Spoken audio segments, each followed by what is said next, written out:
The second block in London Blues is called porcelain.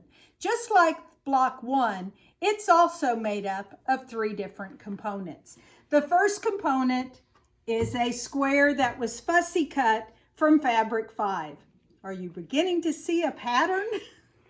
So that is our first component.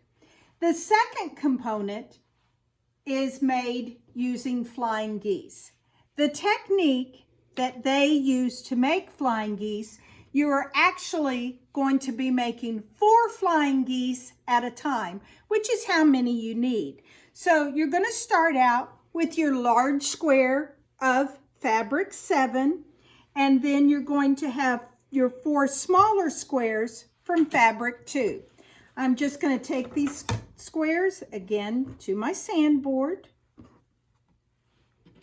and I'm just going to mark the diagonal of all 4 of these.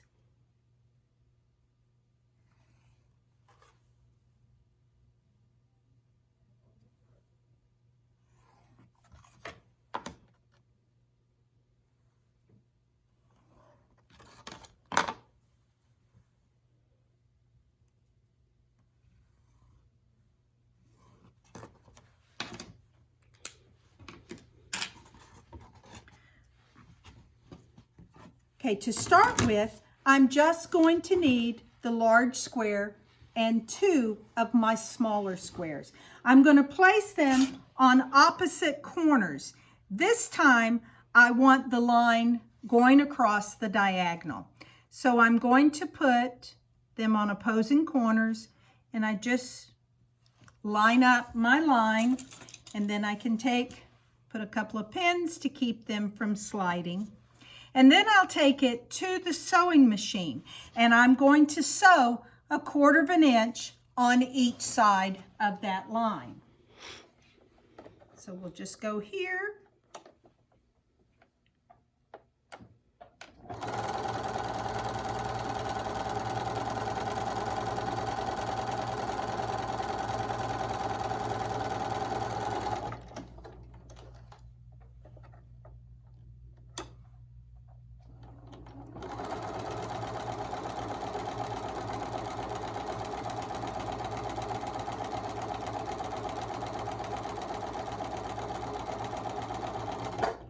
Now, once I finish sewing my 1/4 inch on each side of it, that drawn line now becomes my cutting line.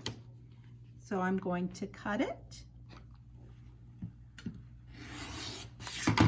And now I have 2 pieces that look like this. When I press it, I want to press it where the seam allowances go toward the 2 smaller half square triangles.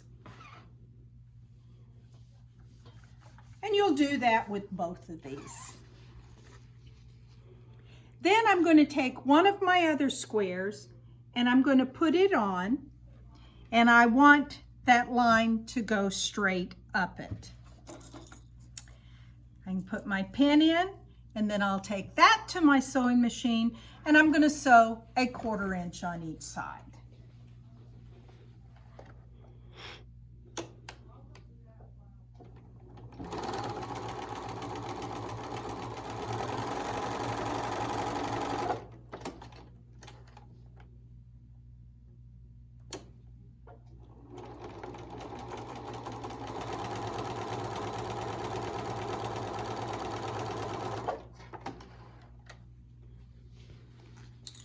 And again, my drawn line becomes my cutting line. Once I've done the other part of it, I will actually end up with all 4 of my flying geese. But at this point, my flying geese are oversized. I'm just going to press the other side up. We'll move these to the side. And I'll show you how to cut it down using the Calling All Geese ruler.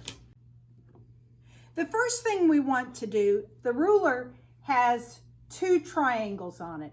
We're going to fit the flying goose inside the upper triangle.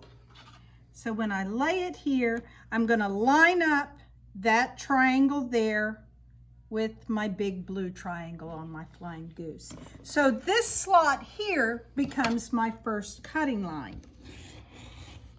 And what that does, it gives me a perfect 1/4 inch from the point to the top of it. Now we're going to move it down and we're going to do the same thing, but now we're going to line up our goose with the bottom triangle, and this line that's going across here, I'm going to line it up with the top. The sizes on this are given are finished sizes. So if your pattern says you need one that measures 2.5 by 4.5, what you're going to look for here, the finished size, is 2 inches by 4 inches. And that happens to be this line right here. I just simply follow that line until it intersects the triangle so that I know that my cutting slits will be the 3rd one going this way and the 3rd one going that way. So I just simply drop my cutter in, and now it will measure 4.5 inches going across. Now it needs to measure from the top to the bottom 2.5. At that point, I just pull out just any of my regular rulers that I use. This one happens to be a 2.5 inch wide ruler, and I just simply cut the bottom of it off. You repeat that and you'll have all 4 of your flying geese. Then you're going to take a rectangle from fabric 11, and that simply gets sewn to the bottom of your flying goose. And so that completes your second component.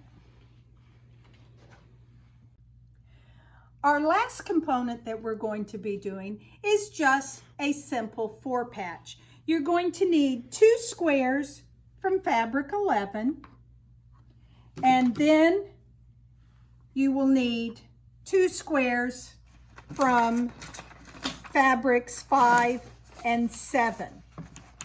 You want to make sure and check your pattern so that it looks like it. And you see I've got them switched, so I'm just going to flip them this way, and this way. So now my 4-patch is laid out exactly like the picture has shown. So I want to sew this together because I want to show you a little ironing trick when you're doing a 4-patch. So I'm going to start out and I'm just going to sew these 2 together and then these 2 together. Once I've got them sewn together in rows, and you see I have pressed towards the dark so that when it goes together, my seam allowances are going the opposite direction. That allows my seam to lock. Over time, you'll be able to feel when your seam is locked. And what you want to do is when you feel and it feels smooth, then your seams are perfectly butted up against each other. If you feel a little lump, then it means your seams have crossed and you need to separate them a little bit. If you feel a little dully on the inside of it, then you know they're not close enough. But over time, you'll be able to get the feel of it. So now I'm going to take it, I'm going to make sure everything's nice and smooth, and I'm going to sew my 1/4 inch. Now I've got them sewn together. Now the typical thing to do would just be to iron it over to one side, but that creates kind of a little bulk on the inside. Now you'll see here, this is the row of sewing that we just did. There are just 2 little stitches here, and I just quickly pulled those out. And what that allows me to do is to separate this seam. And so now one can go down and one can go up. And you notice with your seams, then this one goes up and they just follow in a pinwheel. You can tell you've done it right because you'll see an itty bitty 4-patch in the center. And what that does is it relieves the bulk in the middle of your 4-patch. Now we've finished our 3rd component. We've got 1 of our center square, 4 of our triangle units, and 4 of our 4-patch. So now, again, it's just a 9-patch. So I'm going to put this one in the center. Our 4 patches now become our corners, making sure that I'm matching fabric 5 up with the center.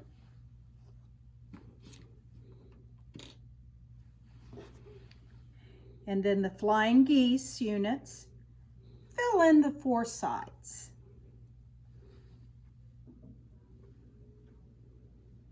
And again, you're going to sew this into a row, this into a row, this into a row. Remember to press your seam allowances going out on the top and bottom and in on the center one. That way your seams will lock when you put it together. And that finishes our block 2 porcelain.